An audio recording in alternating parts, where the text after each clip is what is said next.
자, 별일 없으셨죠? 비 피해 없으시고, 좋은 데 사시니까 그래. 예. 자, 오늘 왔으니까 다짐하고 갑니다. 그죠? 준비됐죠? 자, 하나, 둘, 셋, 넷. 합격을 위하여. 지금 여러분이 기출 회차별 쭉 실전이라고 생각을 하고 풀어봤을 거 아닙니까? 다른 과목의 민법이나 학개론 점수 괜찮게 나올 거야. 그죠? 늘 신경 썼으니까. 그죠?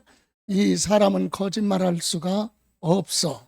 자주 안 봤으면 점수 안 나오는 게 당연한 거고, 여러분 1차 과목도 점수가 나오고 2차 이것도 하는데 점수가 나온다. 이건 문제가 있는 거지. 잘못된 거야. 안 나와야 정상이에요. 여기서 1차도 나오고 2차도 나온다? 그건 찍어서 운이 좋아서 점수 나왔다. 이렇게 생각해야 돼요. 지금 시기는 점수 나오는 게 아니라 여러분이 공부한 이론, 항상 문제를 통해서 내가 공부한 이론을 보충한다, 이런 생각을 가져야지. 하나 찍어가지고 운 좋게 하나 맞았는데 그거 의미 둘 필요가 없다. 그냥 찍은 건 틀린 걸로 보는 거죠. 그래서 하나하나 점검하는데, 다만 실전의 시험에서 실전 그대로 문제를 놓고 시간 안배도 하고, 또 16문항 중에서 내가 몇 개 맞았느냐 체크한다면 그냥 반 맞으면 성공이야. 지금 시기에서 반 정도, 우리 목표가 10개면 충분하거든요. 2차, 그럼 시험 보러 갈 때까지 10개 맞으면 되는데, 지금 시기에는 문제 푸는 시기가 사실은 아니에요. 이거를 하면서 이론을 좀 보충하자, 그런 측면입니다. 자, 그래서 하나씩 보고 갑니다. 자, 1번 소득세법상 거주자 양도소득세 과세 대상이 아닌 것. 항상 나오는 내용이 부동산과 함께, 그죠? 부동산과 함께 양도하는 영업권은 과세 대상이죠. 또는 이주권도 부동산과 같이 양도할 때는 과세 대상인데, 부동산만 별도로 양도하는 건 과세 대상이 아니다. 그래서 맞죠. 다음 두 번째, 도시개발법 그 밖의 법률에 따라, 자, 앞에 거 보실 필요 없이 환지 처분 그랬죠. 환지 처분의 뜻이 뭐예요? 환지 처분의 원래 뜻, 옛날 땅 받아갖고 새로운 땅으로 바꿔주는 거. 바꿔준 거지 파는 거? 아니에요. 양도 아니야. 그러니까 바꿔주다 보니까 지목이 바뀌죠.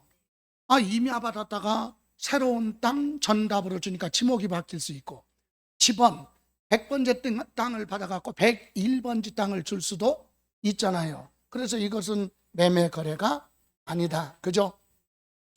등기된 부동산 임차권 양도 과세 대상에서 항상 나오는 부분이, 임차권은 반드시 부한 등기된 것만 과세 대상이고, 등기 안 된 건 과세 대상이 아니다. 용익물권 중에서 지역권 빼고 지상권하고 전세권, 지상권, 전세권 양도하면 과세 대상인데 등기 여부 따지지 않습니다. 여기서 혼동되는 게 있어요. 지역권은 과세 대상이 아니에요. 지상권하고 전세권. 다음 5번, 개인이 토지를 법인에 부여해서요 현물 출자했다. 그러면 개인의 입장에서는 뭐가 없어졌어요? 토지를 투자했으니까 토지 없어졌죠.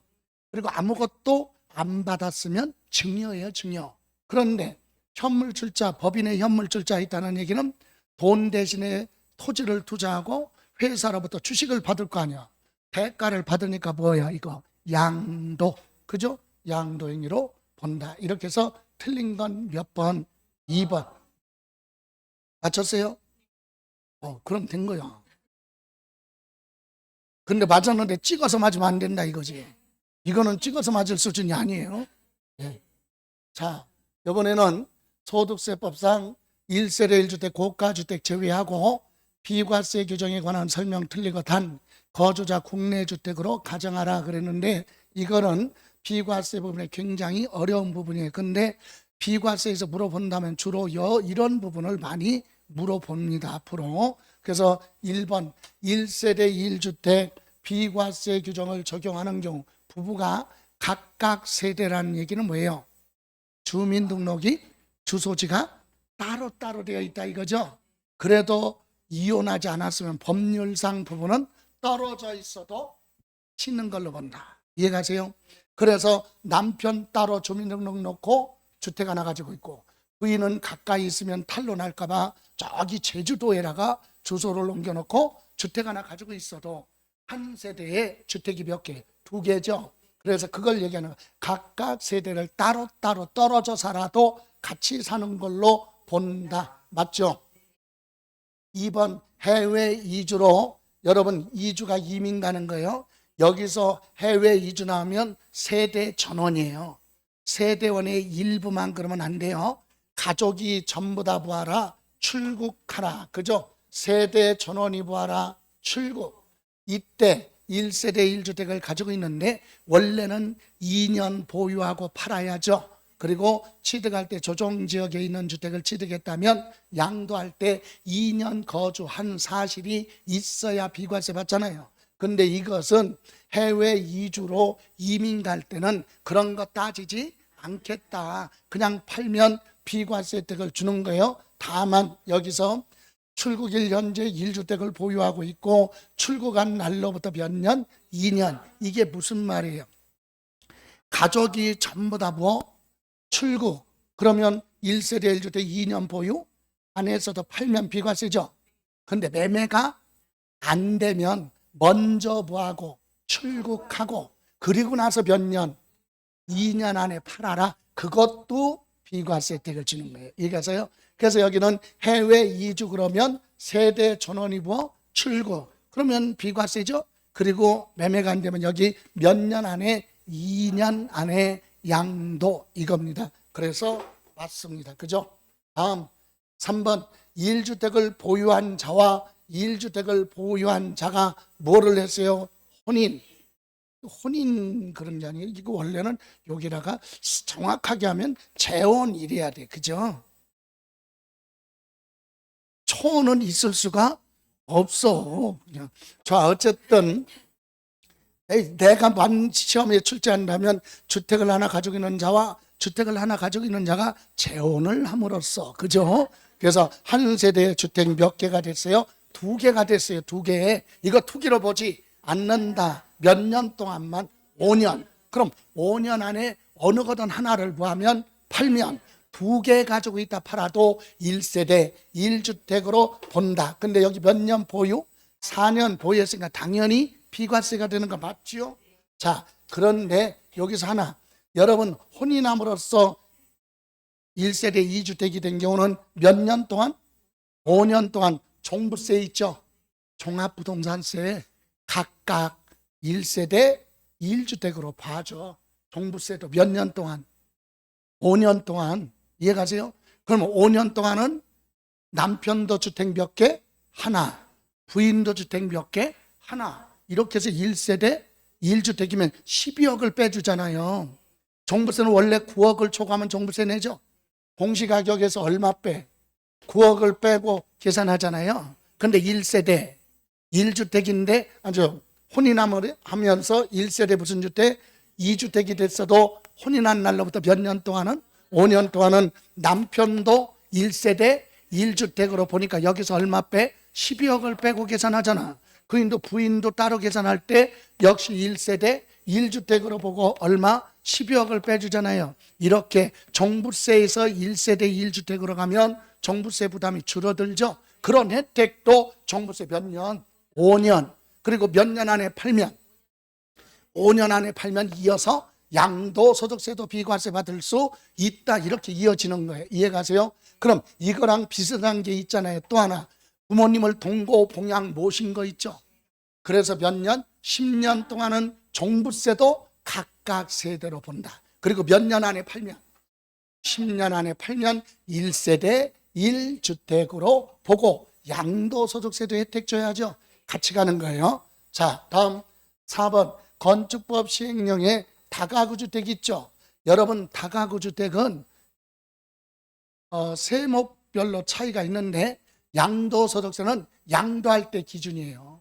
취득세는 취득할 때 기준. 재산세는 언제 기준? 6월 1일 기준이잖아요. 그럼 양도소득세는 양도할 때 당시 다가구 주택을 어떻게 파느냐에 따라 틀려. 다가구 주택을 가구별로 잘라서 팔았어. 그러면 각각 주택으로 봐요. 이해가세요? 그런데 실무에서는 다가구 주택을 잘라서 매매가 안 돼. 실무에는 없죠. 법 이론상이지. 왜 안 돼요? 실무에서? 조금 더 들어가면 다가구 주택은 잘라서 등기가 안 돼. 그럼 여러분이 다가구 3층짜리인데 1층만 샀다고 해봐. 돈 주고 샀잖아요, 여러분. 여러분 앞으로 뭐가 안 돼?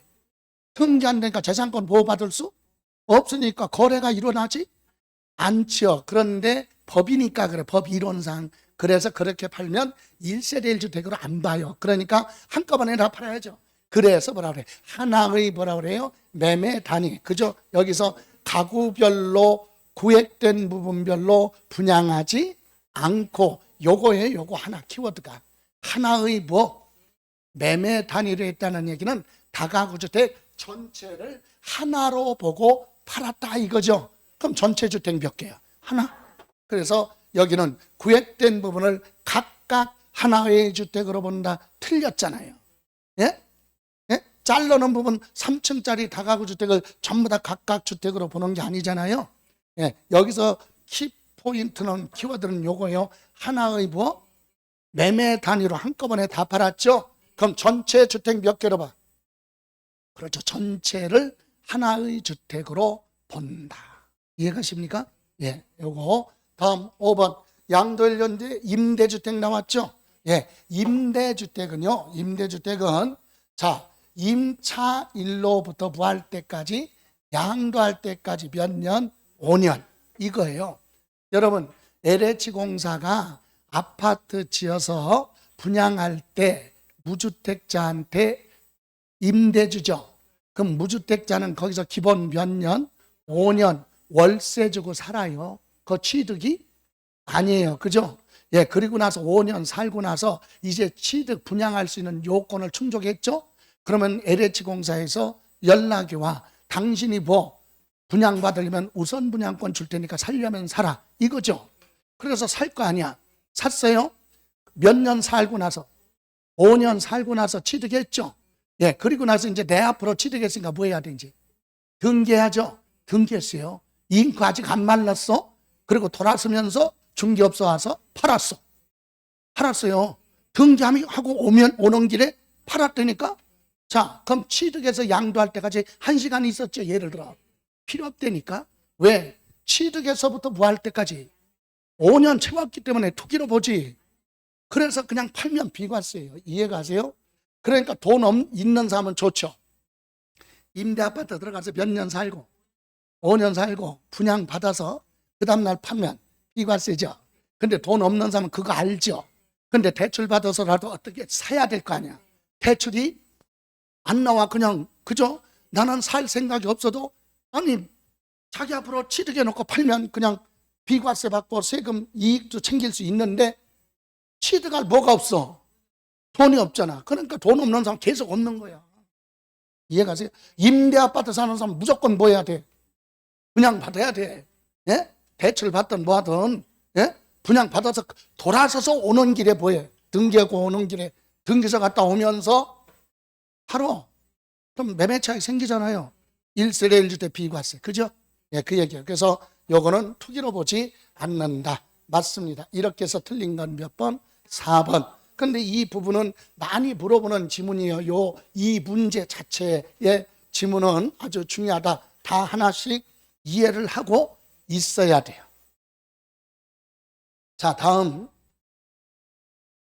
소득세법상 거주자 부동산 임대와 관련하여 발생한 소득에 대한 설명 틀린 거. 여러분 임대가 뭐예요? 빌려주는 거죠. 그리고 돈 받았죠. 그게 임대소득이죠. 예, 그런데 우리는 임대는 두 가지야. 상가임대사업 있죠. 주택임대사업 있죠. 우리가 시험에서는 주택임대사업을 많이 물어봅니다. 그죠? 그래서 보면 1번 외국에 뭐라고 그랬어요? 외국에 있는 주택임대소득 있죠. 여러분이 미국에서 주택 가지고 무슨 사업을 해? 임대 사업을 해. 자, 우리나라 세금 다 내야 돼. 비과세 안 돼요. 외국에 있는 건 주택수에 관계 없고 고가주택이냐 아니냐 여부를 묻지도 않고 따지지도 않고 무조건 세금 내라. 맞죠? 생각해봐요. 외국에서 주택 가지고 임대 사업을 하는데 비과세 때쯤은 우리나라 돈 있는 사람은 돈 전부 다 외국으로 빼돌려 갖고 부동산 사서 수익 창출할 거 아니에요. 그죠? 그래서 외국 건 국외 자산을 양도하든 국외 자산을 임대하든 무조건 세금 내야 돼. 외국의 부동산에 대해서 비과세 혜택 주는 건 없다. 어떤 경우라도. 이해가세요? 자, 다음 두 번째, 3주택 소형주택이 아닌 3주택을 뭐하고 소유하고 주택 3개 가지고 있죠. 그리고 보증금 합계가 얼마? 2억. 여러분 임대사업에서는 월세 받는 게 임대소득이에요. 근데 전세는 월세 소득이 발생하지 않죠. 그러면 세금 안 내거든요. 다만 전세는 33초과 3주택 이상 소유자의 보증금 합계가 얼마? 3억을 부과할 때 초과하면 보증금 있죠. 그거에 대한 이자 계산해서 월세 받은 걸로 본다. 그게 간주 임대료. 간주 임대료는 월세 받은 건 아닌데 월세 받은 걸로 본다. 보증금에 대한 이자 계산. 이해가세요? 상가는 무조건 계산하는데 주택은 몇 주택? 3주택 이상 소유자. 보증금 합계 3억이에요. 근데 여기는 2억밖에 안 됐죠. 그리고 나서 간주 임대료를 계산해서 총 수익금액에 산입한다 그러면 틀렸잖아요. 어디서 틀렸어요? 2억이 아니라 뭐 3억을 뭐하라? 초과. 딱 3억이면 안 돼요. 3억을 초과해야 간주 임대료를 계산한다. 임대소득에서 필수 지문이 그거예요. 3주택 소유자의 보증금 합계 얼마? 3억을 초과할 때는 간주 임대료를 계산한다. 됐어요? 그럼 2번 2주택이라고 그랬죠. 자, 2주택 소형주택이 아닌 주택 몇 개 가지고 있어요? 2개. 상가 2개. 여러분 소득세 계산할 때는 상가 임대소득에 대해서 소득세 따로 별도로, 주택은 주택 따로 이렇게 계산하는 거예요. 합치는 거 아니에요. 다시 한번 기본적으로 여러분 상가금을 사가지고 뭐 하려고 그래? 임대사업을 해야 되겠죠. 상가니까. 그러면 상가 부동산이 있는 곳에 가서 주소지, 그 부동산이 있는 곳에 세무서 가서 뭐 해야 돼? 사업자 등록하는 거예요. 여러분이 김포에 살고 있는데 제주도에 상가 건물을 사가지고 임대사업 할 거예요. 그럼 제주도 세무서 가서 뭐 하라? 임대사업자 등록하는 거예요. 이해가세요? 그런데 여러분이 김포에 살고 있는데 여러분의 이름으로 서울, 경기, 전국에 주택이 있어. 전국에 여러 군데 주택 가지고 있어. 빌라왕은 아니지만 주택을 많이 가지고 있는데 그거 다 뭐 하려고 그래? 여러분이 임대사업을 해야 되겠죠. 그럴 때는 여러분의 주소지. 주택은 어디? 주소지. 주택이 있는 데로 가는 게 아니라 주소지 관할 세무서에 가서 세무서 가기 전에 시청, 구청에 가서 임대사업자 신고를 하고 나 요거 가지고 뭐 하겠다? 임대사업 하겠다. 이해가세요? 그러니까 나중에 혜택 받아야 돼. 그거예요. 등록하고 그리고 어디 가서 세무서 가서 여러분의 주소지 관할 세무서 가서 나 전국에 있는 내 이름으로 되어 있는 주택 요거 무슨 사업 할 거다? 임대사업 하겠다라고 사업자 등록하는 거예요. 그래서 결론은 상가 따로 주택 따로거든요. 근데 주택 2개죠. 상가 2개죠. 소유하고 있는 자가 뭐? 보증금 받았으면 간주 임대료 계산해야죠. 근데 기본이 상가 건물은 무조건 계산해. 예? 상가 건물은 2개든 하나든 보증금이 얼마가 됐든 상가 보증금은 무조건 뭐 계산해요? 간주 임대료 계산해. 근데 주택은 몇 개? 3주택 소유자 보증금 합계가 3억을 초과할 때만 간주 임대료 계산한다니까. 근데 여기는 주택 몇 개요 지금? 2개니까 이건 간주 임대료 계산 안 해. 그럼 뭐에 대해서만? 상가 건물 있죠. 그래서 여기 상업용 건물에 대하여만 뭐 간주 임대료를 계산을 해서 총수익 금액에 산입한다. 맞지요? 이해가세요? 네. 다음 4번 주택 임대소득이 과세되는 고가주택 있죠. 여러분 고가주택은 두 군데 나오잖아요. 자, 고가주택은 두 군데서 나오는데 소득세 중에서도 부동산 무슨 소득? 임대소득. 부동산을 팔았을 때 뭐 양도소득세에서 고가주택이 나와요. 그런데 생각해봐. 임대는 빌려준 거죠. 팔은 거 없어. 팔은 게 아니잖아요. 그러니까 매매 가격이 있어 없어? 없지. 안 팔았으니까. 그러니까 이건 가격이 매매 가격이 없어. 임대소득은 빌려준 거니까. 그래서 기준시가요. 예? 공시가격 기준시가 얼마? 12억을 부할 때 초과할 때 고가주택이라고 한다. 근데 양도소득세는 팔았죠. 팔았으니까 매매 가격이 있잖아. 그래서 실거래 가격이 얼마? 12억을 부할 때 초과할 때 고가주택이라고 한다. 기준이. 이해가십니까? 그런데 그것저것도 힘들면 이렇게 생각해요. 무슨 주택은 고가주택은 무조건 뭐다? 과세한다. 이렇게. 예? 고가주택이 비과세 받는 건 없단 말이에요. 과세. 이렇게 개념을 보고 가면 됩니다. 그래서 지금 4번 주택임대소득이 과세되는 고가주택은 과세기간 종료일 현재 기준시가 얼마? 12억을 부하는 거 초과하는 주택을 말한다. 맞죠?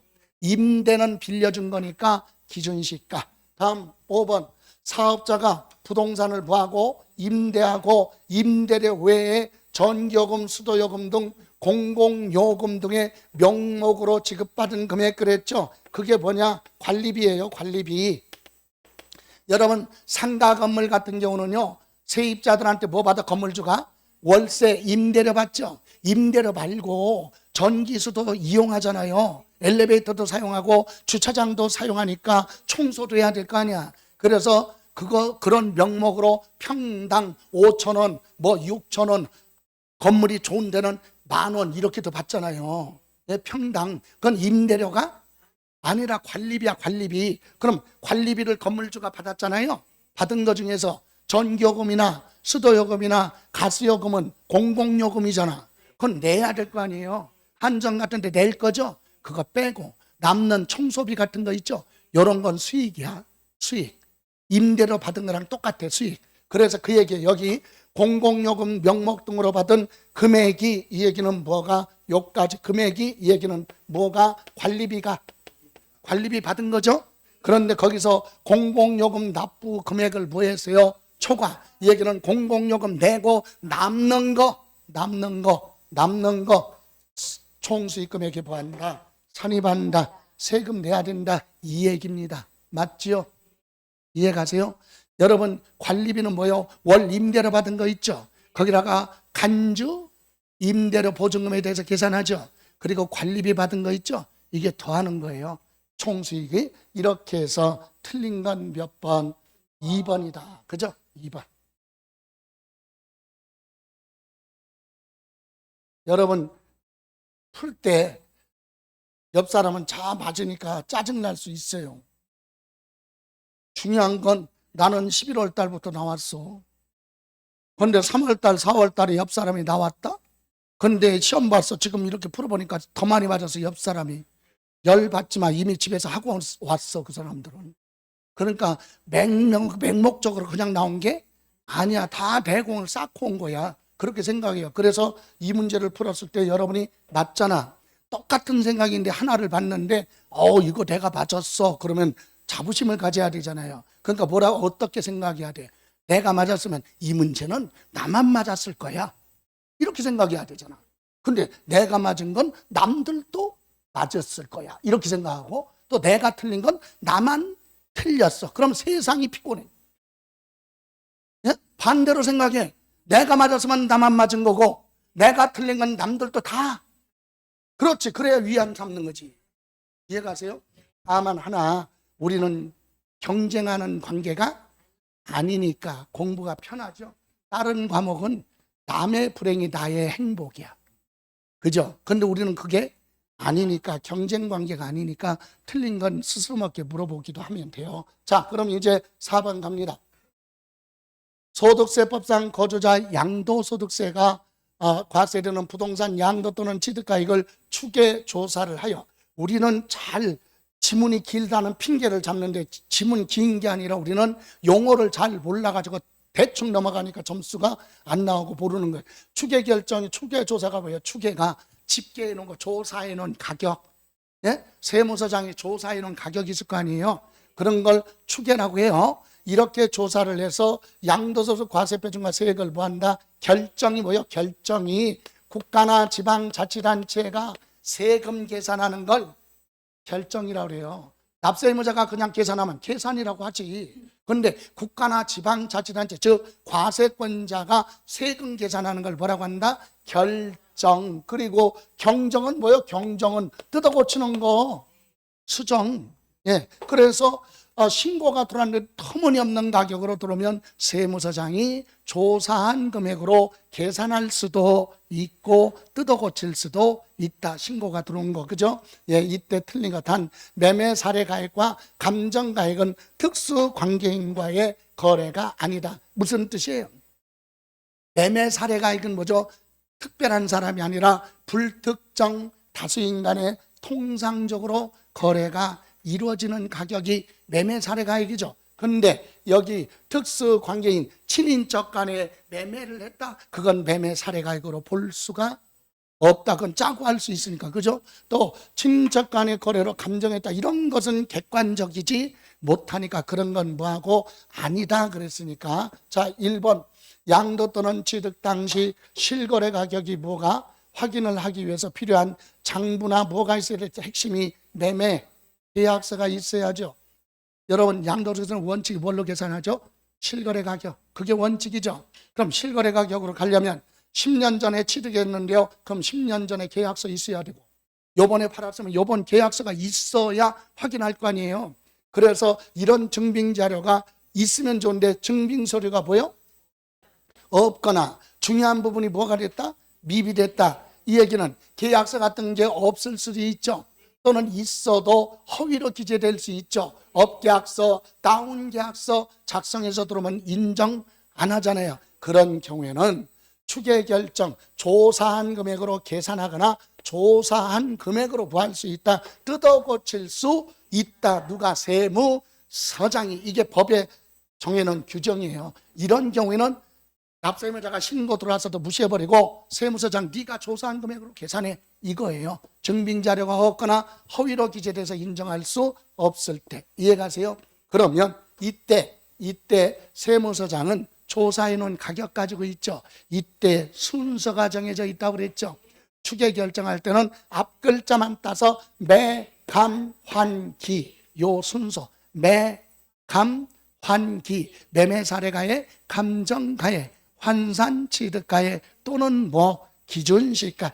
요 순서가 뒤바뀌면 안 되는 거예요. 이해가세요? 매감 환기 순으로 가라. 맞죠? 다음 매매 사례가액은 양도 또는 취득한 날 기준으로 전후 몇 개월이에요? 3개월. 전후 몇 개월? 3개월. 전 3개월, 후 3개월이죠. 요 기간 안에 그와 자산과 같거나 비슷하거나 유사한 재산이 있죠. 그것을 다른 사람들이 뭐한 거 사고 파는 가격이 있을 거 아니에요. 그걸 뭐라 그래? 매매 사례가 있는 경우 그 가액을 말한다. 맞습니까? 예. 다음 감정가액은 감정평가한 거죠. 이것도 역시 취득한 날, 양도하는 날, 전 몇 개월, 3개월, 후 몇 개월, 3개월, 전후 3개월 안에 둘 이상의 감정기관에서 감정평가한 금액이 있으면 평균치를 갑니다. 평균에. 그걸 뭐라고 한다? 감정가액이라고 한다. 맞지요? 다음 환산취득가액. 여기서 보세요. 환산취득, 그죠? 자, 2년 전까지는 환산취득가액이라고 안 하고 환산가액이라고 했어요. 옛날에 출제된 거지만 지금 개정된 걸로 뜯어 고친 거니까. 그래서 취득자가 들어간 건 요거는 양도가액하고는 관련이 없다. 취득가격을 몰랐을 때 적용하는 것보다 환산취득가액. 그래서 환산취득가액은 무슨 가액? 양도가액에 추계할 때는 적용되지만 취득가액을 추계할 때는 적용하지 않는다. 뒤바뀌었어요. 그죠? 자, 환산취득가액은 뭐다? 양도 가액이 아니라 뭐 취득 가격을 몰랐을 때 적용하는 거죠. 그래서 양도 가액에는 적용하지 않는다. 환산 취득 가액은 양도랑은 관련이 없다. 이렇게 해서 틀린 건 몇 번? 5번.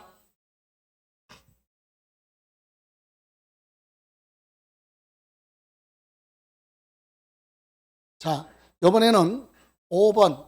자, 지방세법상 농지라고 그랬죠. 농지를 상호 교환. 교환이 뭐예요? 교환이 매매죠. 매매, 유, 상, 매매, 교환. 자, 이렇게 소유권 이전 등기할 때 적용하는 취득세 표준세율, 기본세율이죠. 다만 법령이 정하는 비영리 사업자가 아니다 그랬어요. 매매잖아요. 매매. 그래서 농지는 농지 말고는 1000분의 40. 농지를 매매로 취득하면 1000분의 얼마? 30. 그죠? 여기 보세요. 잠깐. 유상승계 매매죠. 매매로 취득할 때 주택 말고 부동산은, 주택 빼고 모든 부동산은 상가든 농지든 간에, 자, 농지 빼고 일반 부동산은 보세요. 농지는 1000분의 얼마? 33%지만 농지를 제외한 모든 부동산은 1000분의 얼마? 40이다. 그럼 지금은 뭘 물어봤어요? 농지를 물어봤죠? 농지 매매니까 1000분의 얼마? 30. 답은 몇 번? 4번. 그죠? 농지.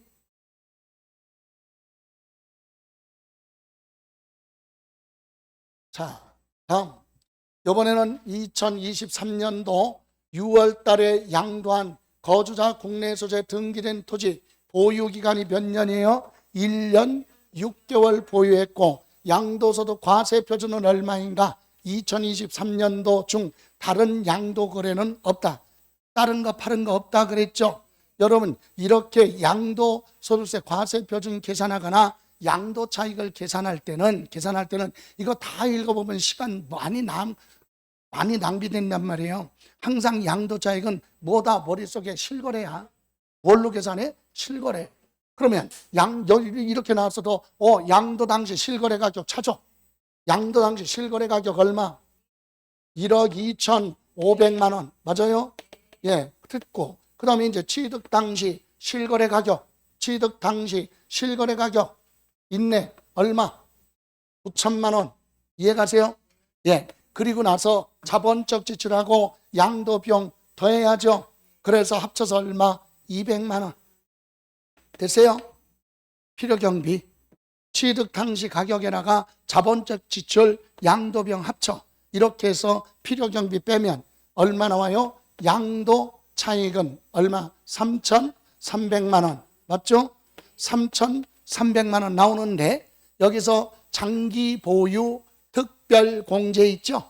요거는 3년 가지고 있다 팔아야 장기 보유 특별 공제죠? 얘는 1년 6개월밖에 안 되니까 장기 보유 특별 공제는 안 해줘요. 그죠? 그럼 소득 금액은 글자 그대로 3,300이죠? 여기서 기본 공제 등기됐잖아요.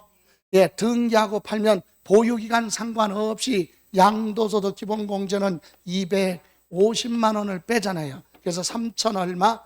3,050만 원. 이것이 양도소득세 과세 표준. 다시 한번 여기 보세요. 자, 여기 양도소득세 계산할 때 자, 원칙이 뭐라고요? 실거래 가격. 그죠? 그래서 양도차익 계산은 실거래 가격이니까 실지 양도가액 얼마? 1억 2,500만 원에서 빼요. 취득 당시 가격 얼마? 실거래 가격 9천만 원. 그죠? 만약에 여기 실거래 가격이 여기 9천만 원이 없으면 매감 한기로 가는 거야. 매매 사례가액. 없으면 감정가액. 없으면 환산 취득가액. 이해가세요? 근데 실거래가 있잖아요. 9천만 원. 거기에다가 자본적 지출 양도비용 실제로 들어간 비용 얼마? 200만 원. 그죠? 그래서 9,200만 원 빼니까 3,300만 원이 양도 차익이다. 그죠? 그럼 이제 과세 표준은 요 양도 차익 얼마? 3,300만 원이 나오면 여기서 장기 보유 특별 공제를 해줘야죠. 근데 3년 보유 안 했으니까 공제가 없고 기본공제 얼마? 250만 원만 빼라. 그러면 과세표준은 3,050만 원이 되는 겁니다. 그래서 답은 3번이 되는 거죠. 그죠? 계산 과정 원칙이 뭘로 간다? 실거래 가격으로 계산한다. 이렇게 점검하시면 됩니다. 됐습니까? 예. 나중에 계산 문제는 또 한번 정리를 해드릴 겁니다. 계산 문제만 가지고. 자, 이번에는 7번으로 가죠. 종합부동산세법상 종합부동산세 과세 대상 아닌 것. 여러분, 종합부동산세는 전국에 있는 뭐 주택, 그죠? 또 하나는 전국에 있는 토지 중에서 비사업용, 투기에 이용되는 비사업용, 즉 종합합산 토지, 그리고 사업에 이용하는 걸 뭐라 그래요? 사업용 토지를 별도 합산. 이게 과세 대상이에요. 종부세는 일반 건물 같은 건 필요 없잖아요. 그리고 분리과세 대상이 있죠. 농사 짓고 있는 농지 같은 건 투기가 아니니까 종부세 부과 안 하는 거고, 사치성 재산의 토지는 재산세를 많이 내라고 했으니까 종부세 별도로 과세하지 않는다. 그래서 토지는 종합합산하고 별도합산이에요. 그렇다면 1번 종중이 90년 1월부터 소유하고 있는 농지 그랬죠. 그런데 토지 여기서 종중은 요 기간 가지고 장난하지 않아요. 이거 신경 안 쓰지 마. 중요한 건 뭐 종중 문중이 소유하고 있는 농지나 임야 이런 건 투기가 아니에요. 분리과세예요. 분리과세는 재산세 조금 부담 줄여줘야죠. 예? 근데 이건 종부세 과세 대상이 아니다. 종부세는 사업용 토지, 비사업용 토지 이거잖아요. 그래서 이건 과세 대상 아니고, 또 90년 이거 기억하지 말고 수도법에 의해서 상수원 보호구역 안에 있는 뭐 임야, 여러분 무슨 지역 무슨 구역 하면 법률로 묶여져 있는 지역에 임야죠. 이거는 마음대로 사용하기가 어려워. 그래서 이건 불이익을 당하죠. 그래서 재산세에서는 세금 부담을 줄여줘. 분리과세 가서 세금 부담을 줄여주잖아요. 그래서 이거는 투기 목적이 아니니까 종부세 과세 대상이 아니다. 그죠? 예. 다음 세 번째, 재산세가 뭐가 되면 비과세가 되면 종부세도 따라가요. 재산세가 비과세 되면 종부세도 비과세, 재산세가 감면이면 종부세도 뭐 감면 대상 준용 따라간다. 그래서 재산세 과세 안 된 건 종부세도 과세 안 하는 거예요. 그러니까 종부세 안 냈는데, 재산세 안 냈는데 왜 안 냈어? 비과세니까. 재산세 안 냈죠? 그런데 종부세 내는 경우는 없다니까. 어떤 경우라도 재산세 안 내면 종부세도 안 내는 거지. 그러니까 재산세가 비과세잖아요. 재산세 안 냈죠. 그러니까 종부세도 당연히 비과세, 과세 대상 아니고. 취득세 중과세 대상 고급 오락장 건축물이죠. 건물이잖아요. 건물. 예? 일반 건물, 상가 건물이든 사치성 건물이든 주택 빼고 건물은 과세 대상이 아니에요. 전국에 있는 주택하고 토지만 과세 대상이다. 그래서 과세 대상 아닌 거 그러면 다 답은 몇 번? 5번.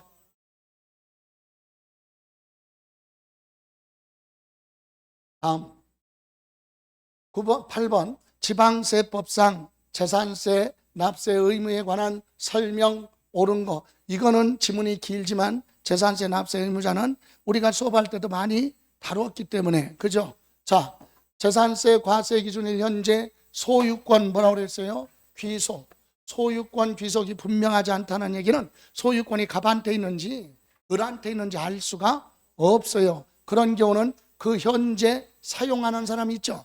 이 사람이 납세 의무자가 된다. 그죠? 어떤 경우 소송 중에 있거나 아니면 공부상 소유자가 장기간 행방불명이 돼서 생사를 알 수가 없다. 그런 경우. 그래서 맞습니다. 두 번째, 주택의 뭐 건물과 부속 토지 소유자가 서로 뭐예요? 달라. 그러니까 주택은 건물하고 토지하고 합쳐서 세금 계산하죠. 근데 건물을 남편이 소유하고 토지는 누구? 부인이 소유하고 있다. 소유자가 서로 다르죠. 그렇다고 건물 따로 토지 따로 그렇게 계산 안 해. 주택은 무조건 소유자가 같든 다르든 상관하지 않고 건물하고 뭐하고 토지하고 합쳐서 세금 계산하잖아. 그러니까 여기는 합쳐서 다를 경우에도 주택하면 건물하고 토지이니까 한꺼번에 재산세가 나오면 건축물과 부속된 토지 면적 비율로 계산한 부분에 대해서 소유자를 납세 의무자로 한다. 틀렸습니다. 어디서 틀린 것 같아요? 예? 여기 보세요. 주택이 이렇게 있단 말이에요. 주택에 건물하고 토지가 있는데 요건 갑이 소유하고 있고 요거는 을이 소유하고 있다. 그러면 주택은 재산세 계산할 때 어떻게 합니까? 그거 따지지 않아요. 누가 소유했느냐. 세금 계산할 때는 누가 소유자냐 그런 거 상관없어요. 그냥 주택은 건물하고 뭐하고 토지 상가면 건물 따로 토지 따로 계산하잖아 기본이. 근데 주택은 소유자가 누구든 상관없어. 건물하고 뭐하고 소유자가 달라도 합쳐서 계산한다니까. 합쳐서 주택이 과세표준 나고 여기에 한꺼번에 세금 계산해서 한꺼번에 뭐가 나와? 재산세. 여기까지는 똑같은 거예요.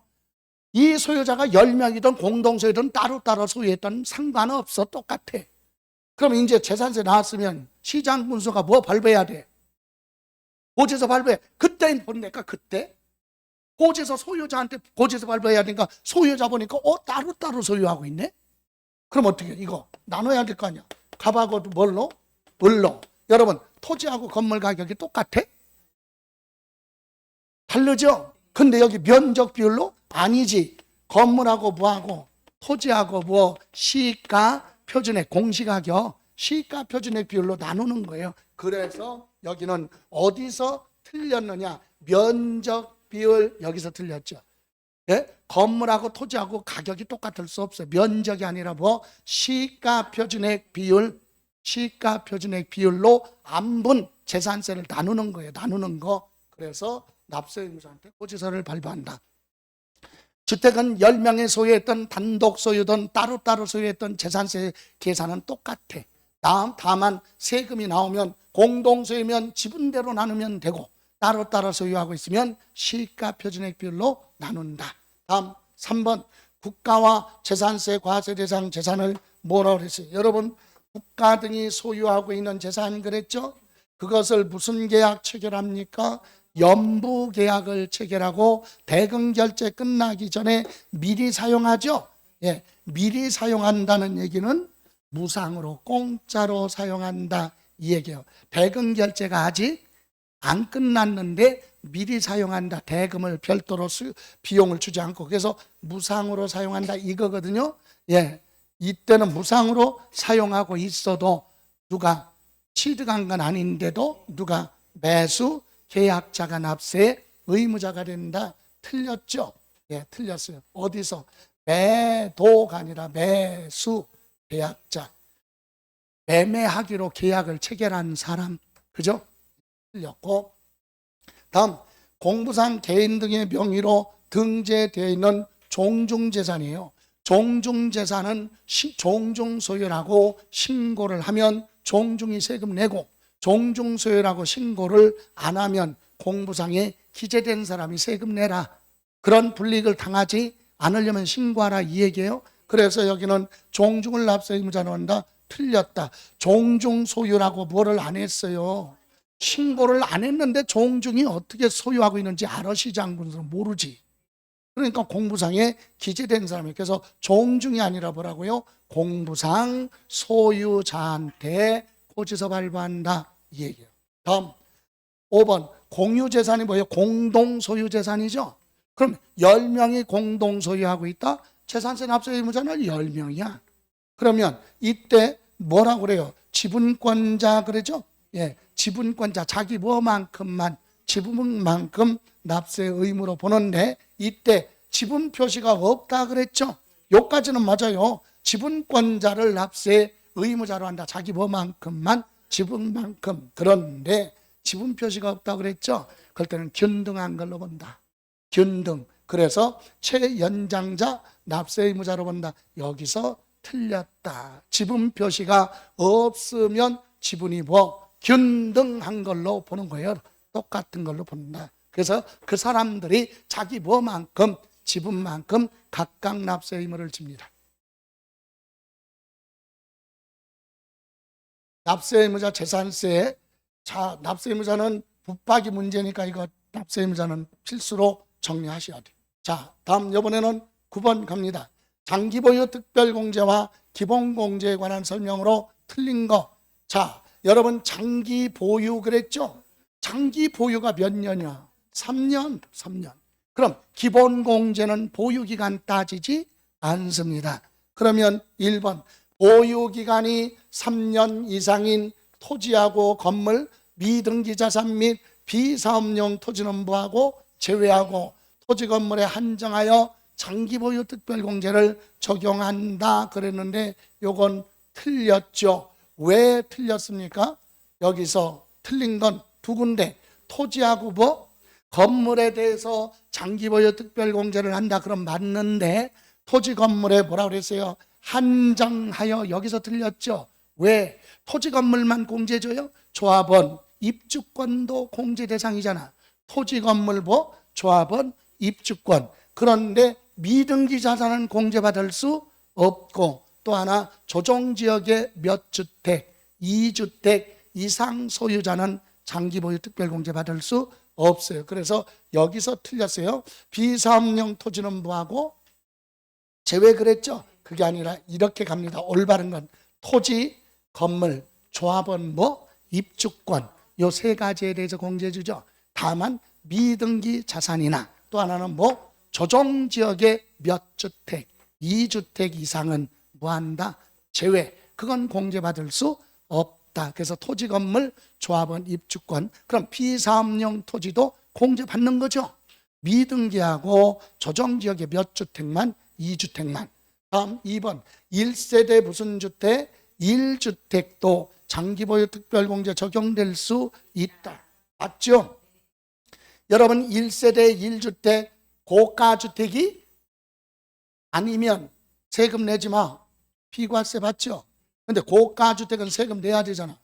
과세인데 공제를 많이 해줘요. 고가주택은 최저 몇 프로부터 20%부터 최고 몇 프로 80%까지 장기보유 특별공제는 여기 보세요. 6에서 몇 프로 30%짜리도 있고 최저 몇 프로 20%부터 엄청나게 많이 공제해주는 80% 이렇게 두 종류인데 이건 어떤 거냐? 1세대 1주택 얘기하는 거예요. 고가주택. 비과세 못 받는 1세대 1주택은 과세는 하되 많이 공제해줘. 최저 몇 프로부터 20%부터 최고 몇 프로 80%까지. 그럼 요거는 뭔데? 요거는 일반 토지 건물 조합원 입주권. 일반 자산은 6에서 몇 프로 30%. 1세대 1주택은 이렇게 많이 공제받았어요. 그래서 공제될 수 있다. 맞고요. 3번 장기보유 특별공제는 해당 자산의 무슨 차이? 양도 차익이 나오면 그걸 줄여주는 거죠. 그래서 양도 차익의 보유기간별 공제율을 곱해서 장기보유 특별공제한다. 맞아요. 그러면 등기된 비사업용 토지, 양도하는 경우 양도소득 기본공제 대상도 되고 장기보유 특별공제도 다 해줍니다. 다만 미등기 자산은 안 해주죠. 네, 그래서 틀렸고 맞고 5번 장기보유 특별공제 계산할 때 보유기간은 그 자산 뭐한 날부터 취득한 날부터 양도할 때까지가 무슨 기간이에요? 보유기간이잖아요. 그래서 장기보유 특별공제는 이 취득에서부터 양도할 때까지 기간에 따라서 공제율이 달라지는데 이때 소득세법 규정에 배우자 또는 뭐라고 그랬어요? 직계 존비속 간의 증여재산 뭐 이월과세. 이게 뭐죠? 부모 자식 간에 부부 간에 뭐 받고 증여받고 10년 안에 파는 걸 이월과세라고 하죠. 예, 부모 자식 간에 증여받은 부동산을 몇 년 안에 팔면 10년 안에 팔면 세금 많이 부과하죠. 그럴 때 어떻게 한다? 증여한 누구? 배우자 직계 존비속에 뭐한 날부터 취득한 날부터 계산을 하라 이거죠. 다시 한번 여기 보세요. 이 얘기입니다. 증여재산 이월과세. 만약에 예를 들어서 남편이 부동산 취득해 놓고 이쯤에 누구한테 부인한테 뭐를 했다? 증여. 그럼 부인이 뭐 받고 증여받고 몇 년? 10년 안에 이쯤에 타인한테 뭐를 하면 양도를 하면 최근에 이거 많이 나와요. 증여재산 이월과세. 이럴 때 10억에 양도했다. 증여받을 때 5억인데 남편의 취득가격은 1억이다. 이때 자 부인은 증여받고 몇 년 안에 팔면 10년 안에 팔면 양도록세 부인이 내는 거죠. 그럼 부인은 양도로서 계산할 때 양도가액 얼마? 10억. 여기서 취득가격은 남편의 취득가격 가지고 계산한다. 이게 증여재산 2월과세예요. 다만 여기서 증여받았을 때 납부한 뭐가 있으면, 증여세가 있으면 여기 가서 비용으로 들어간다. 그리고 중요한 건 지금 보유기간 나왔죠. 장기보유 특별공제할 때 보유기간은 남편의 취득 당시 가격, 남편의 취득한 날부터 보유기간을 이렇게 계산하라, 그 얘기예요. 그래서 증여한 누구? 남편, 증여한 배우자 또는 직계존비속이 해당 자산 무한날 취득한 날부터 보유기간을 계산한다. 이 부분은 중요한 부분이죠. 예, 이렇게 해서 맞는 내용이 되고, 틀린 건 아까 몇 번? 1번에서 틀렸다.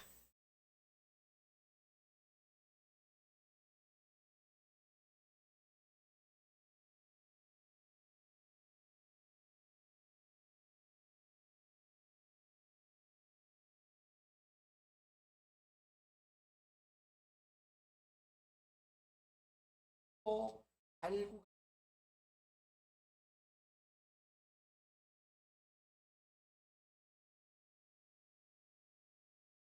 없어. 그죠? 다른 사람들은 잘 보고 다른 데 사람들은 질문도 하더구만, 여기는 질문을 안 해. 그 얘기는 다 알고 있다는 얘기인지 안 본 건지 둘 중에 하나야. 노력하는 자만큼 있어요. 나는 날마다 아침에 올려요. 네, 그런데 일요일만 빼놓고 시작하면 시험 볼 때까지 거기에는 자료가 다 있어. 거기에 올린 자료 딱 보고서 아, 내가 증여재산 2월과세 잘 모르겠어? 그 부분 하나 10분이야 10분. 그리고 지금은 다음 주 월요일부터는 비교 특강 있죠. 취득세하고 등록면허세 비교, 재산세하고 종부세 비교, 양도록세 임대서도 비교. 헷갈리는 거, 다가구주택은 세금마다 다 틀리죠. 이것도 10분, 11분 정도 평균, 그것도 13강 별도로 해서 월요일부터 올라갑니다. 무궁무진하게 많아. 왜 그거를 하느냐? 세법은 2주마다 한 번씩 하니까 까먹지 말라고 부담 없이 뭐 다니면서 이동할 때 잠깐 휴대폰에서 보면 되잖아요. 그죠? 가입하는 절차도 복잡하지 않아. 개똥이 그래도 돼. 그죠? 주민등록이 들어가, 뭐가 들어가? 가명으로 해도 돼. 그죠? 승인 신청하면 제가 쉬는 시간에 승인을 해주면 그때부터 그냥 자료 올라간 거 그때 매일 아침 확인하면 되죠. 대답은 늘 해요. 갑니다. 10번. 자, 지방세법상 등록면허세에 관한 설명으로 틀린 거 1번. 무덤과 이에 접속된 부속시설물 부지로 사용하는 토지로서 지적공부상 지목이 뭐라고 그랬어요? 묘지. 여러분, 무덤하면 묘지죠. 묘지. 아, 묘지는 등기할 때 비과세. 묘지 비과세입니다. 예, 그래서 등록면허세 부과하지 않는다. 맞고요. 2번. 사실상 취득 가격을 등록면허세 과세 표준으로 하는 경우 등록 당시, 자, 옛날에 부동산 취득해 놓고 등기 안 하고 있다가 지금 등기하려고 하다 보니까 시간이 많이 흘러서 자산 가치가 올라갔을 수도 있고 내려갈 수도 있겠죠. 올라가는 이유는 재평가를 해서 자산 가치가 증가될 수 있고, 내려갔다는 얘기는 감가상각을 하니까 비용 처리하니까 감소되겠죠. 중요한 건 등록 당시에요. 언제가 됐든 등록 당시에 뭐 재평가를 했다는 얘기는 떨어지는 건 없어요. 가격이 뭐였다? 올라갔다. 재평가. 감소되는 건 재평가라고 하네요. 원래 가격의 100분의 130 이상 상승했을 때 회계상에서 현재 가치로 평가해서 회계 장부를 뜯어 고칠 수 있는 그런 규정이죠. 그러면 감소됐다는 얘기는 뭐라고 한다? 감가상각. 비용 처리한 거. 그래서 결론은 재평가를 하든 감가상각을 하든 가격에 뭐가 있으면, 변동이 있으면 변동된 가격으로 하라 이거예요. 그래서 재평가하기 전에 가액으로 한다. 틀렸죠?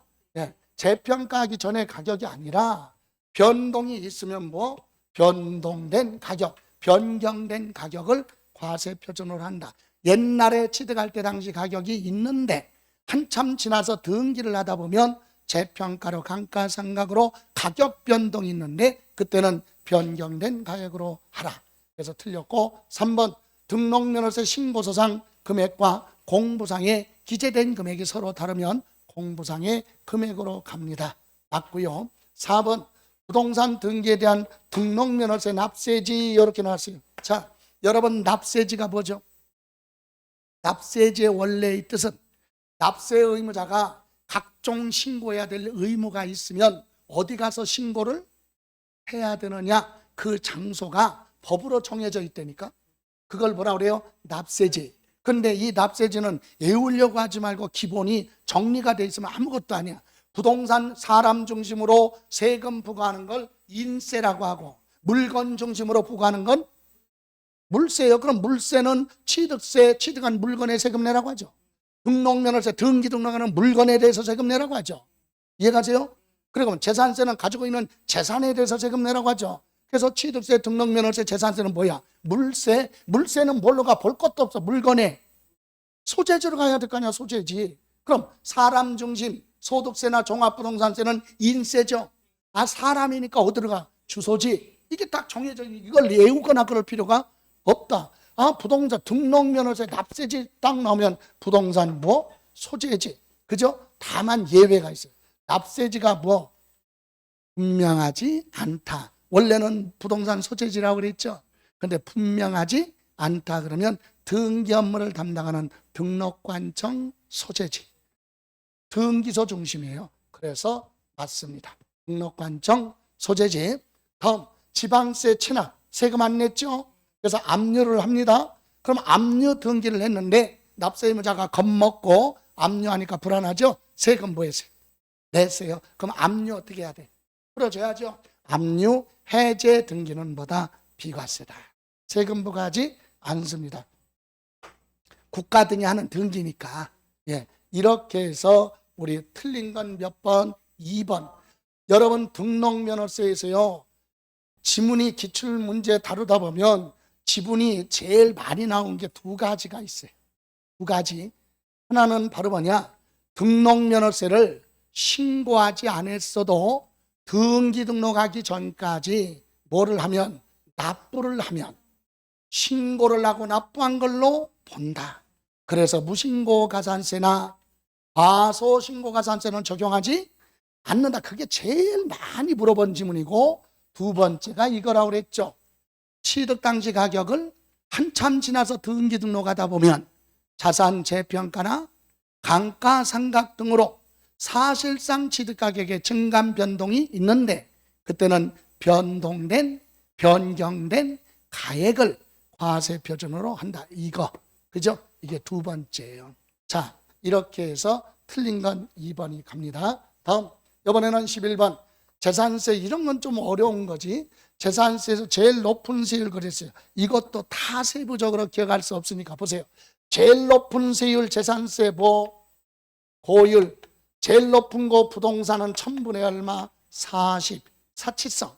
그럼 제일 낮은 건 뭐? 저율. 제일 낮은 거 1000분의 0.7. 그죠?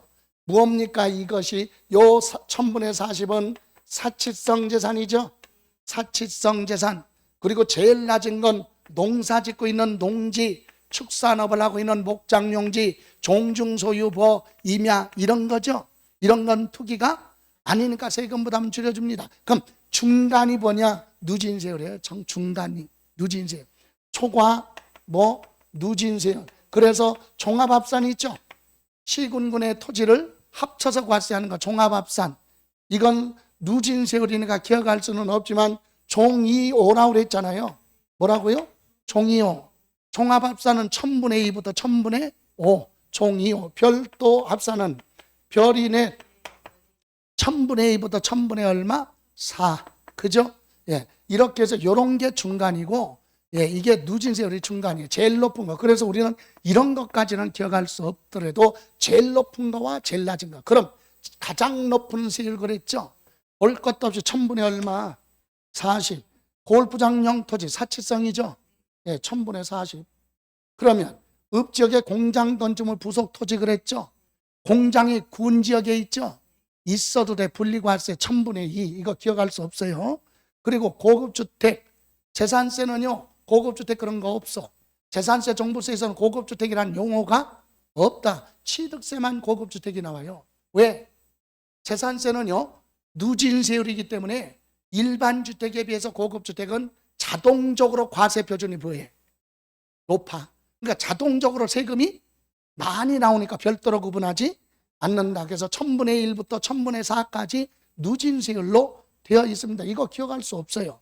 그럼 별도합산은 별이 넷, 1000분의 2부터 1000분의 4까지 별이 넷, 그죠?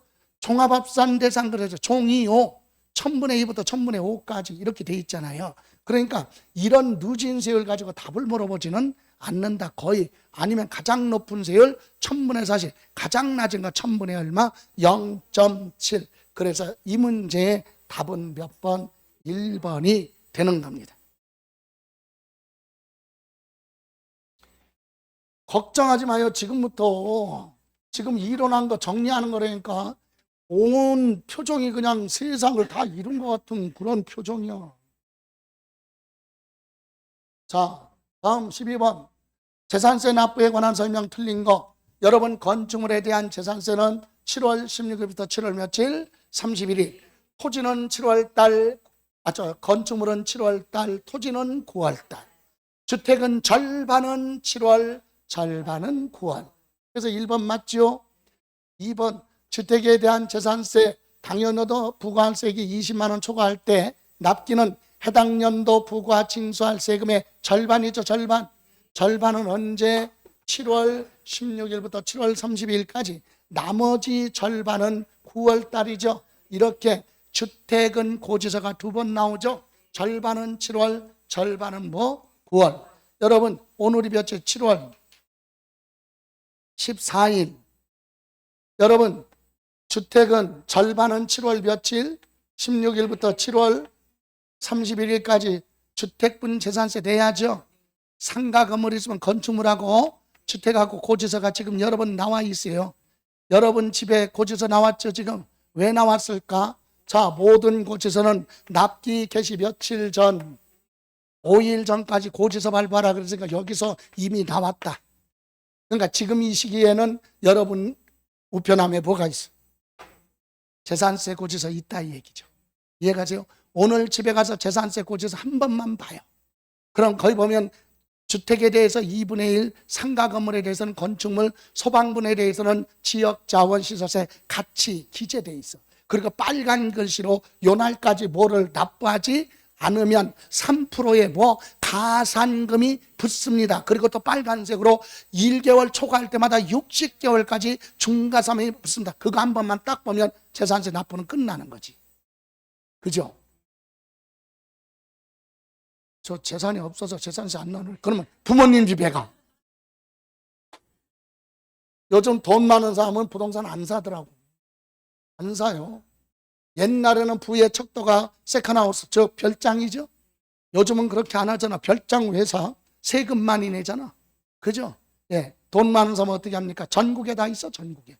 전국에 제주도 가서 전세금 주고 1년 살다가 요번에는 또 저기 남해안 가서 또 6개월 동안 전세 주고 살다가, 예? 전세금만 주고 또 찾아오고, 또 강원도 가서 살기도 하고 살아보는 거 있잖아요.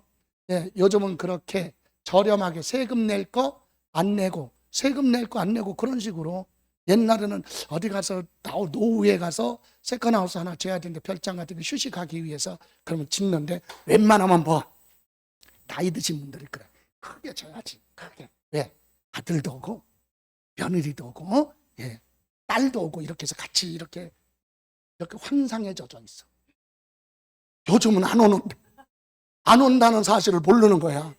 예? 다 모여갖고 이런 생각을 해. 그죠? 예. 저 푸른 초원에 이렇게 딱 쳐놓고 넓은 대지에다가, 예, 바베큐, 삼겹살 굽고 이런 말도 안 되는 얘기를 해요. 그래서 그거 전원주택이 실패한 데가 바로 어디냐? 용인이에요. 용인. 그래서 옛날에 100평, 대지가 100평이야. 2층, 3층까지 했더니 청소하는데 불편하고, 애들은 안 오니까 먼지가 쌓이고, 그죠? 재산세는 나가지, 매매하려고 그랬더니 매매가 안 되고. 그래서 제가 전원주택을 좋아해가지고 7, 8년 전에 우리 전국에 전원주택 다녀서 한 80개에서 100개 정도를 봤어요. 그러다 보니까 처음에는 아무것도 문외한이었는데 나중에 돌아다니 보니까 이제는 견적을 빼. 예? 9억 사가지고 넓은 거 사가지고 리모델링 하면 5천만 원, 6천만 원, 7천만 원, 8천만 원 1억 안 주고도 멋있게 겉에만 멋있게 이렇게 하는 거를 배웠다니까. 그러다 보니까 그 지역 갔더니 옛날에 7억 팔아가던 게 5억. 그 5억 가지고 그래서 마음에 들어서 할까 말까 고민하다가 딴 지역에 갔더니 거기에다가 텃밭 100평이 또 추가 이렇게 돼. 또 어떤 데 가니까 거기에다가 또 이렇게 조금씩 더. 그래서 크게 짓는 거 아니에요. 그리고 지을 필요도 없어. 그냥 빌려놓고 제주도 같은 데다가 1년 살고 전세 계약해 놓고 친인척한테 빌려줘. 빌려줘. 그죠? 그래도 비용 빼겠다.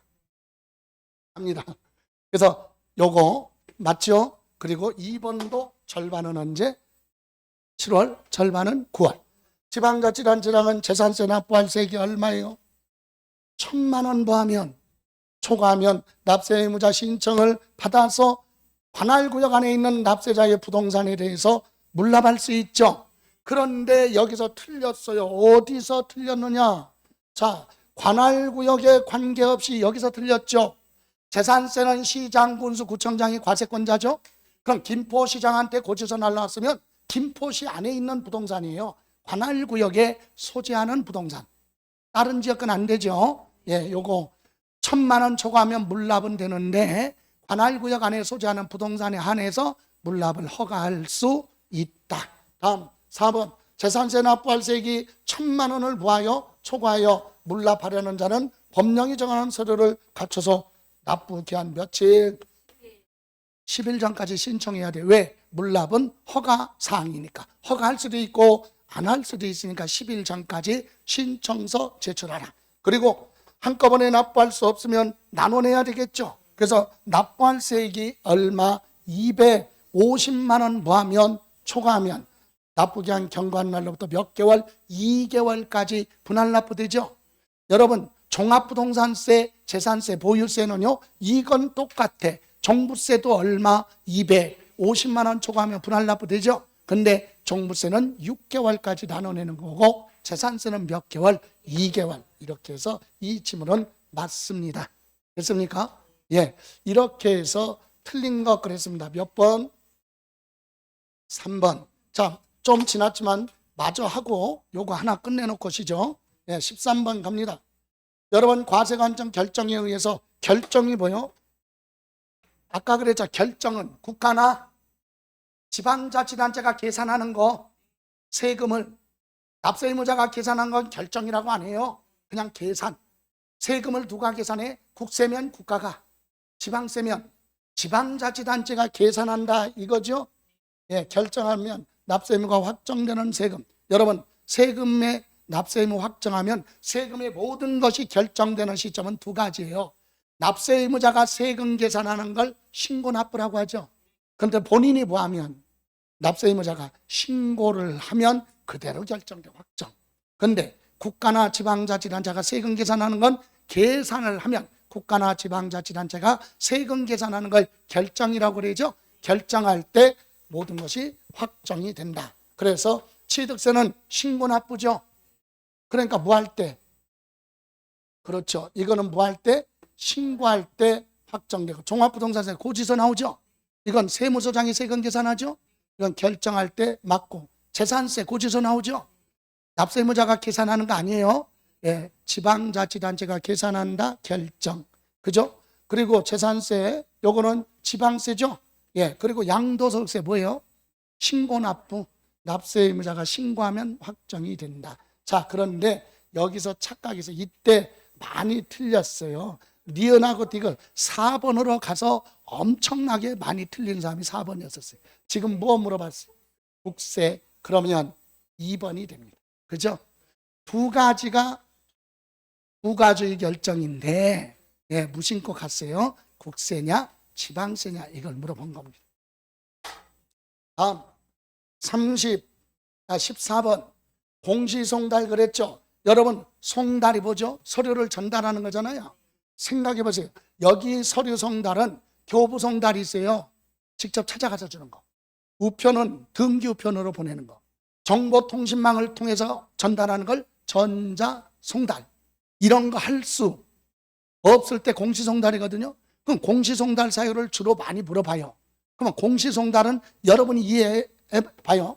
송달 받아야 할 자 주소가 영업소가 어디에 있어? 예? 여러분이 서류를 공무원이 가져가서 전달해야 되는데 아프리카에 살고 있대, 외국에. 그럼 아프리카까지 출장 가야 돼? 현실적으로 불가능하죠.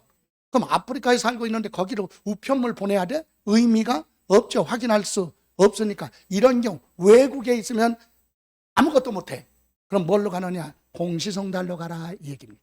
공시송달 사유에 해당이 됩니다. 이해가세요? 네, 맞아요. 두 번째, 송달 받아야 할 자 주소 또는 영업소가 뭐라고요? 분명하지 않다. 여기 보세요. 이거는 아까 어디 있어요? 외국이니까 불가능하죠? 근데 우리나라에 있는데 주소지가 불분명해. 분명해야 찾아갈 거 아니야. 분명해야 우편물 보낼 거 아니야. 불분명하죠? 우리나라 안에 있어도 불분명하다. 그럴 때는 공시송달할 수밖에 없다. 전달 방법이 없으니까. 다음, 서류를 우편으로 송달하였으나 받을 사람이 없는 것으로 뭐가 돼? 반송, 수취인 불명. 다시 되돌아와. 보내도 반송되죠? 그럼 당연히 할 수 없잖아. 그러면 뭘로 가라? 공시송달할 수 있습니다. 다음, 서류를 송달할 장소에 서류 송달 받을 자가 정당한 사유 없이 수령을 뭐한다? 거부한다. 여기 보세요. 서류를 가지고 갔어. 공무원이. 근데 그놈이 거기 있어. 당사자가. 그럼 어떻게 하면 돼? 주면 되잖아. 근데 이놈이 팔짱 끼고 안 받아.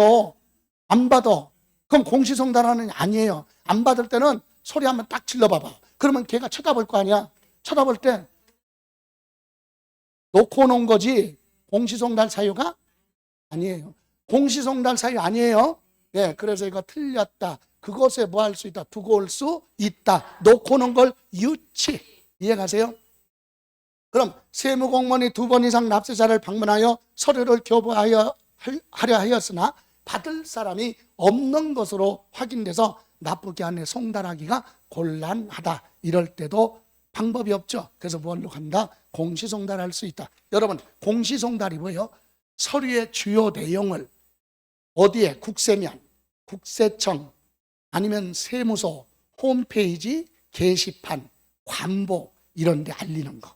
지방세면 시청, 구청, 군청, 게시판, 홈페이지 등에 알리는 거. 이런 걸 뭐라 그래요? 공시. 그럼 공시송달에는 특징이 하나 있어요. 공시를 하고 며칠 지나면 14일이 지나면 송달된 걸로 본다. 이해가세요? 예, 그래서 요거 틀린 건 몇 번이다? 4번. 자, 15번. 취득세에 관한 설명 옳은 것 그랬네요. 자, 토지의 지목 변경에 따른 취득은 토지의 지목을 뭐 했어요? 변경했죠. 예, 그 전에 사용 여부에 관계없이 사실상 변경된 날과 공부상에 변경된 날 중에 빠른 날로 취득한 걸로 본다. 여기서 사용 여부에 관계없이 이런 단어가 없으면 맞아요. 지목 변경은 둘 중에 뭐 한 날? 빠른 날로 가요. 이해가세요? 그런데 이거 하기 전에 실제로 뭐 하고 있으면, 사용하고 있으면, 이거 틀렸어요? 사용하고 있으면 여기서 뭘로 간다? 사실상 사용일. 예? 실제로 사용하고 있으면 사용일로 하라. 그런 게 사용하지 않고 있으면 둘 중에 뭐 한 날? 빠른 날. 다음, 부동산을 뭘로? 연부로 취득은 1년에 한 번씩 주는 거죠. 근데 등기일에 관계없이 사실상 마지막 연부금 지급하는 날 취득한 걸로 본다. 틀렸어요. 여러분, 연부는요 매년 돈 주죠. 줄 때마다 취득이야. 뭐 5년 연부면 몇 년 동안 나눠주겠다? 5년 동안 1년에 몇 번씩? 한 번씩. 그럼 취득세 몇 번 내? 5번 내는 거지. 1년에 한 번씩. 돈 줄 때마다 취득이라니까. 근데 여기는 뭐라고 그랬어요?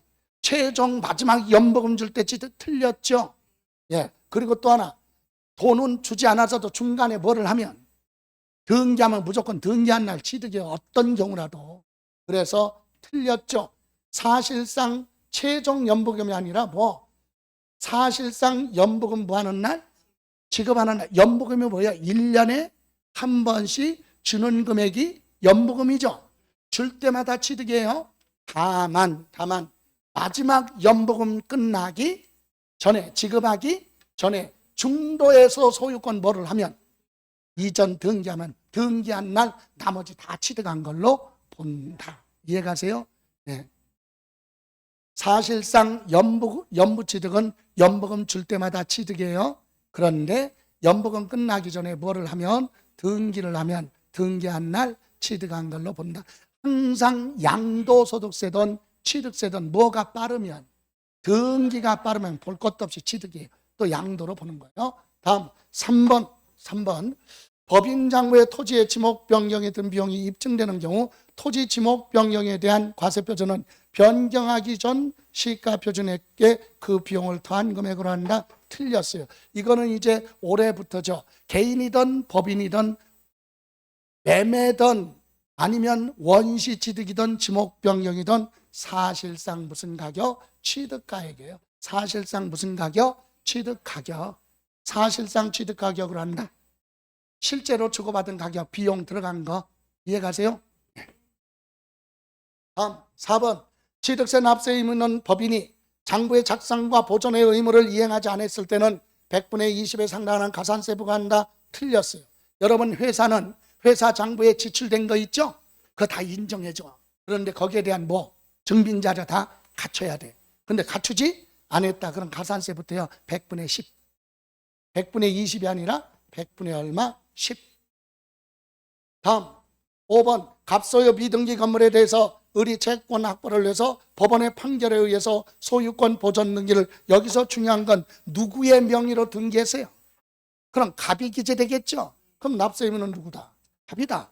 을의 이름으로 등기했으면 누구? 을. 이렇게 해서 올바른 건 5번이 됩니다.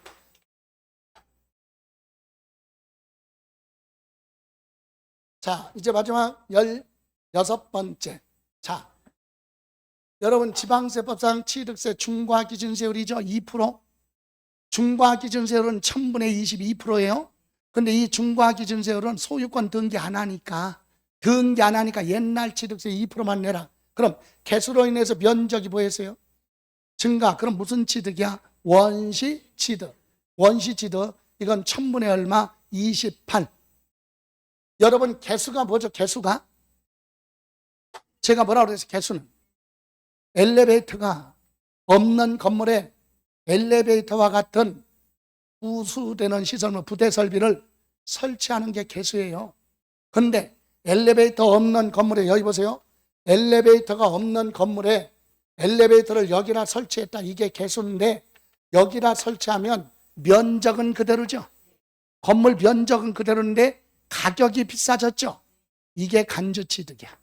그런데 엘리베이터를 여기에다가 설치했다고 그래봐요. 예? 어떤 분은 이거 불법인데요?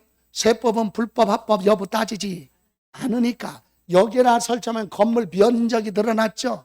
이건 원시취득이야. 이 부분은 증가된 거 원시취득. 새로 생긴 거 이해가세요? 그래서 지금은 개수를 했지만 부대설비 설치했지만 면적이 뭐였어요? 증가. 원시취득 1000분의 얼마? 28. 지목변경으로 토지가격이 뭐였어요? 증가. 간주취득이죠? 예. 법인 설립하고 나서 주식을 취득해서 무슨 주주? 과점주주 됐으면 주식을 취득했어도 부동산을 취득한 걸로 본다. 요 두 가지는요 소유권 등기하는 거 아니에요. 등기하는 거 아니기 때문에 2%만 내는 거예요. 그리고 상속으로 농지를 보였다? 취득했다. 상속받았죠. 승계취득. 정상이잖아. 그래서 이거는 뭐예요? 1000분의 얼마? 23. 농지는 상속받았을 때 1000분의 23. 농지 말고는 1000분의 28. 그죠? 예, 이렇게 해서 모두 고른 것 하면 2개네요. 그죠? 예, 니은하고 디귿. 답은 몇 번? 3번. 여기까지. 시간 많이 흘렀는데 여기까지. 자, 잠시만 쉬었다 갈게요. 예.